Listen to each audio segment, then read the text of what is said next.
obolore tenge kod weche mag tiyo gi rowere ma jendeke e ketho ng'anyo mag rowere mag Gen Z e chuny boma maduong' ma Nairobi chieng' tich ariyo jumani. Ka otwa kod jofwambo odiochieng' ma kawuono, Sakaja owacho ni ng'anyo mar chieng' tich ariyo ne oyude kaunti ma Mombasa e romo kod jotend migepe mage. Owino miyo Aler.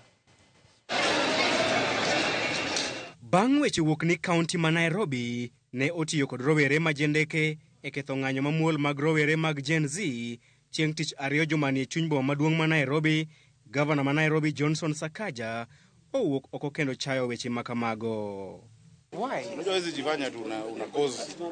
Ka oloso kod jofwamb weche bang' chopo nyim komiti mar od bura mar Senate mochung' ne omenda, Sakaja okwedo weche makamago ka olero ne ochwo kome buch ten migepe mare e kaunti ma Mombasa chieng' tich ariyo. So a clip on Tuesday of alleged goons coming out of City Hall, which I asked that to be investigated. I myself was in the coast. We've been there for the whole week with our cabinet, just doing our end of year, retreat and replanning for this new financial year.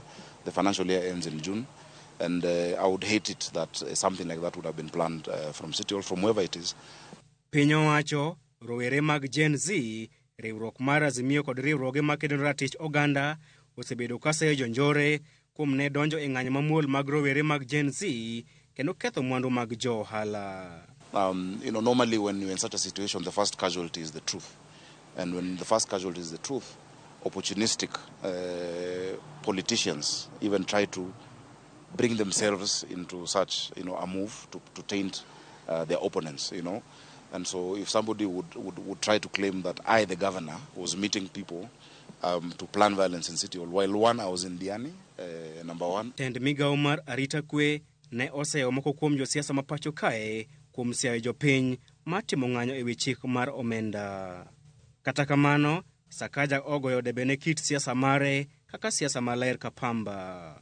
I have always believed in siasa safi. I've always believed in that freedom of expression, even when it is not within my political, side of the equation. You remember a few years ago, I released, or rather I sought the release of an opposition politician who was incarcerated, and that was because he had insulted the president, because I believe people should express themselves, not do it that way.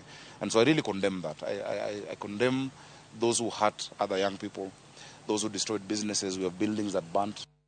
Sakaja osiro rowere mag Gen Z kuom golo dwondgi e weche mag telo ma pacho kae ka ojiwo jotelo wetene mondo ochik itgi ne dwaro mag jopiny. Our young people have expressed themselves. They've expressed themselves loudly. The freedom to express themselves is something that I've said repeatedly.